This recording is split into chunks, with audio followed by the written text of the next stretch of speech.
अस्सलाम वालेकुम जी, क्या हाल है जनाब? सेहत वाले जी? लो जी, गांव है, गां का दुध शफा है। ये जनाब छोटे बच्चों ने भी बड़ा मुफीद है। तो यह छोटा बाल है, मतलब है कि वह इस टाइम चुंग रहा, दुध पी रहा। तो लो जी उजदा साहब जरा फोकस करो इतने। तो भाई जी की हाल है? सेहत वाल जी? ठीक ठाक है जी। ये गां जी कितना कुछ दुध दे देंदी है? हाँ जी, हजे 2 दिन ही होया सोई नूं दे दी है। वैसे आम एदा की कितना? 15-16 किलो। 15-16 किलो दुध दे देंदी है। ते ये दसो कि यह जड़ा एदा बच्चा है, ये अपना ढग्गा है कि ढग्गी है? बच्ची है जी। अच्छा जी, अच्छा जी, लगी ढग्गी हो गई, ठीक हो गया जी, झोटी है।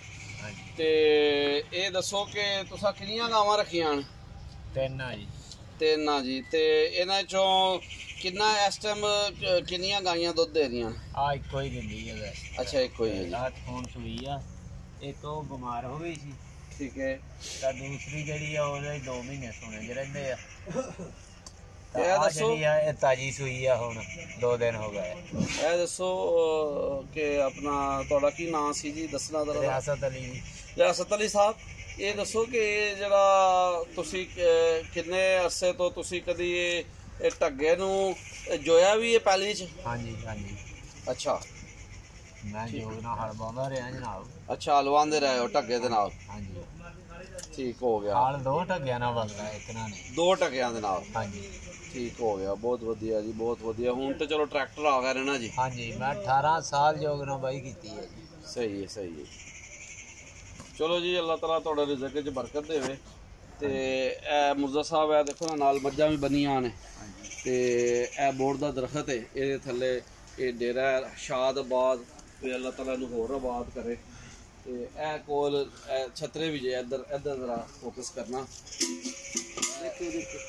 ਇਹ ਮੇਰੇ ਖਿਆਲ ਛਤਰੇ ਨੇ। ਹਾਂਜੀ, ਆ ਬੱਕਰੀ ਹੈ, ਇਹ ਬੱਕਰੀ ਹੈ। ਤੇ ਉਪਰਾਂ ਜੀ ਝੋਟੀਆਂ ਨੇ। ਤੇ ਮਾਸ਼ਾਅੱਲਾ ਆਬਾਦ ਸ਼ਾਦਬਾਦ, ਉਪਰਾਂ ਥੋਮ ਲੱਗਾ। ਹਾਂਜੀ, ਤੇ ਉਹ ਵੇਖੋ ਨਾ ਜੀ, ਉਧਰ ਅਸੀਂ ਚੱਲਾਂਗੇ, ਥੋੜਾ ਜਿਹਾ ਫੋਕਸ ਕਰਦੇ ਹਾਂ। ਕੂਕ ਪਾਕਿਸਤਾਨ ਕੂਕ ਕੈਮਰੇ ਦੇ ਪਿੱਛੇ ਮੁਰਜ਼ਾ ਸਾਹਿਬ ਤਾਵਨ ਕਰ ਰਹੇ ਨੇ।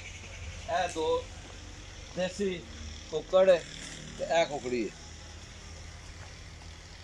ਜ਼ੂਮ ਕਰਕੇ ਜ਼ਰਾ ਵੀਡੀਓ ਦੇ ਵਿੱਚ ਆ ਜਾਣ।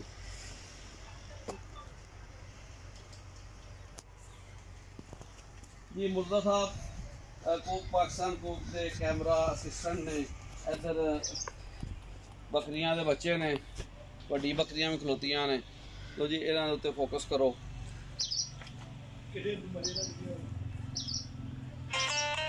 ਲੋ ਜੀ, ਉਹਨਾਂ ਨੂੰ ਪਤਾ ਲੱਗ ਗਿਆ ਉਹਨਾਂ ਦੀ ਵੀਡੀਓ ਬਣ ਰਹੀ ਹੈ। ਬੜੀ ਤਵੱਜੋ ਦੇ ਨਾਲ ਉਹਨਾਂ ਵੀਡੀਓ ਬਣਾਈ ਹੈ। ਤੇ ਇਹ ਵੇ ਕਿ ਇਹ ਡੇਰੇ ਦਾ ਹੁਸਨ ਹੈ। ਹੁਣ ਅਸੀਂ ਇਹ ਮੰਜਿਆਂ ਵੱਲ ਟੁਰਾਂਗੇ। ਤੇ ਸਾਡੇ ਨਾਲ ਸ਼ਾਹ ਦੇ ਬਲੋਚ ਸਾਹਿਬ ਨੇ, ਜਨਾਬ चिट्टा साहब ने। अस्सलाम वालेकुम जी। क्या हाल है जनाब? ठीक ठाक, सेहत वाले जी? हाँ जी, शुक्र है। इत्थे किंज आए हो? आज ਤੁਹਾਡੇ ਨਾਲ ਆਏ तो मेरे नाल आए। हाँ जी, चलो, सच बोलिया जी। ते सच बोलना भी जी बहुत एक बड़ी वसफ नेमत है इन्हां दा जी कि झूठ नहीं बोलना। इन्हें क्या तुहाडे नाल ही आए हैं। इस टाइम हुक्का पी रहे ने। हुक्का भी साडी जड़ा पंजाबी वसेब है ओदा ये हिस्सा है। साडे वसेब दी डेरेदारी, ये साडी रैतल दी अलामत है। ते मुर्जा साहब है सारा जरा मंजे जरा थोड़ा जा कवर करो। ते नदीम साहब भी खलोते जे बोर्ड दे थल्ले, कवर कर लो।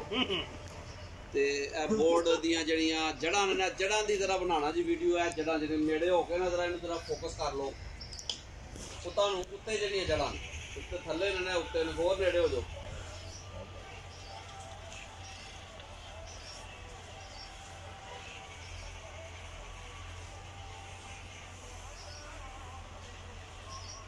तो जी बहुत वधिया वीडियो बनी है जी अज इस डेरे की।